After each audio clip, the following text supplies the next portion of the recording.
చదువుతుంది అశ్విన్. ప్రేమ market ETV Bharat. ఈరోజు వార్తల్లోని అత్యంత ముఖ్యాంశం, ఇది ఎవరు ఊహించని పరిణామం. పెళ్లి బంధంతో ఓ రహస్య ప్రేమ జంట ఒక్కటైంది.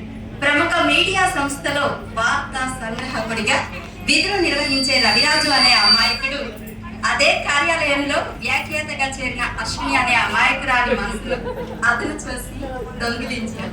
మంచితనానికి మారుపేరు, పారదర్శకతకు పెట్టింది పేరు, సాధుభావానికి సరైన పేరు అని చలామణి అయిన రవిరాజు చుట్టూ ఉన్న వాళ్ళకి ఏమాత్రం అనుమానం రాకుండా సుమారు 5 ఏళ్ల పాటు ఈ రహస్యాన్ని దాచారు.